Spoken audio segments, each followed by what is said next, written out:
swings, 20 reps here.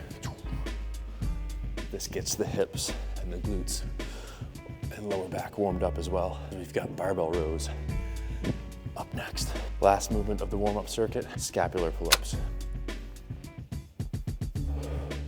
Just 10 reps here.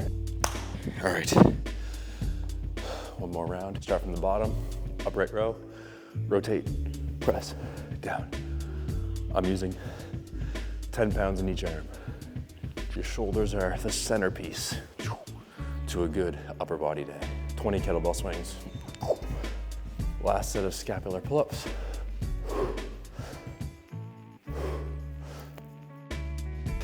I also realized that I'm dressed like a white girl today. Oversized hoodies, matching sweatsuit, but I totally get it. Feels badass.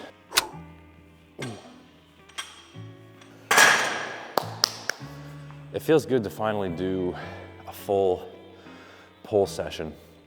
I enjoyed the full upper body workouts, but not as much as, you know, your typical push-pull legs. I think that's a very superior split. Remember to do your warm-up sets. Never jump right into your working weight.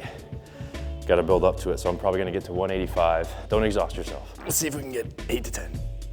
1, 3, 4.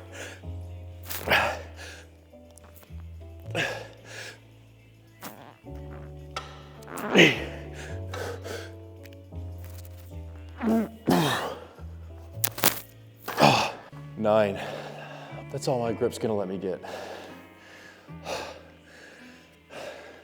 Now you can't see this, but underneath, I have the world's greatest physique. I just can't reveal it yet because I'm not ready to blow up on social media. Huge quads, huge biceps, chiseled abs. That's what's underneath here. Next, we have a reverse grip pull down. We did overhand with the barbell rows, and of course, we're getting a ton of lats in that. But if you go reverse grip, a little less emphasis on the lats. You're gonna get a lot more mid traps, lower traps. I don't like to do all my rowing and my pull downs from the same grip. And overhand, I like to do either over or under, and then sometimes mid neutral, but there's a time and place for everything, I always say. 3 sets of 12 here.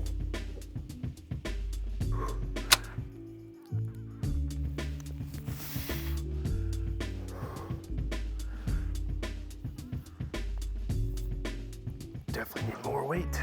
If you ever begin a set and you start to feel like you're gonna hit your rep goal super easily, just stop the set completely, add more weight accordingly, and then continue on and just restart your set. Don't waste any energy finishing the set because you think that you already started it.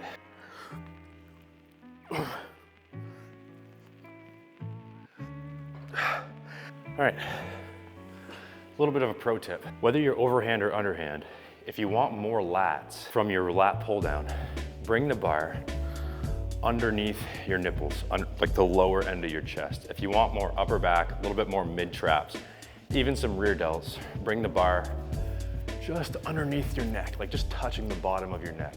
The higher that you bring it, the more your elbows have to flare a little bit. The more your elbows flare, the more upper back, rear delts you're gonna get. So for example, leaning back, lower chest, more lats. Bringing it higher with less lean.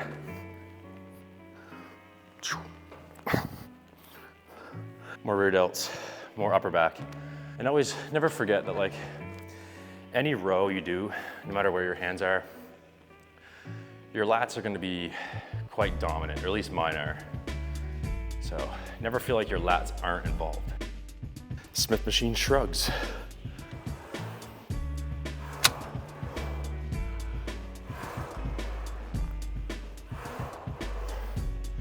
I think shrugs are very person specific. I would only do them if you feel like your traps are small or you want your neck to get a little more beefy. Other than that, not really an essential movement.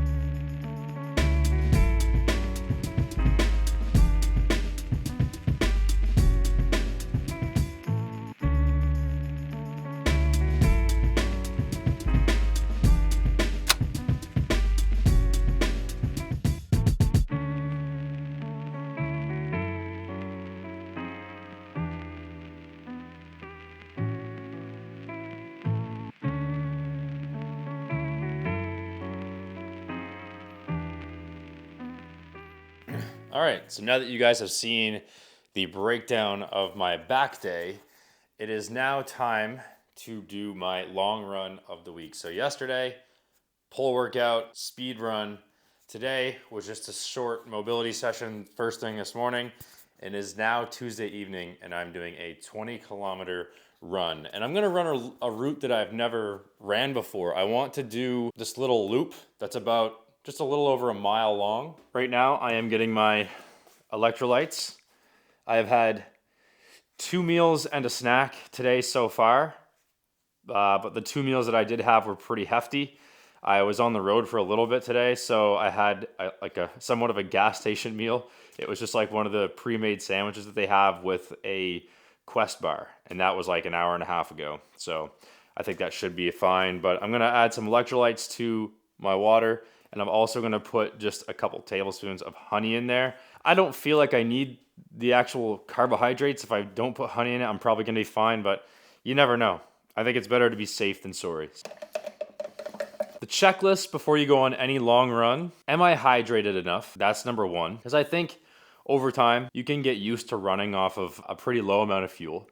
But if you're not used to that, obviously it's still important to make sure you have enough fuel. And by fuel, I mean carbohydrates. So one, are you hydrated enough? How much water have you drank? Have you had a decent amount of electrolytes, either from your meals or in the form of a supplement? And B, have you had enough carbohydrates? And if so, are those carbohydrates readily available for you right now? Anyway, let's go do this thing. And then we'll eat our last meal when we get back.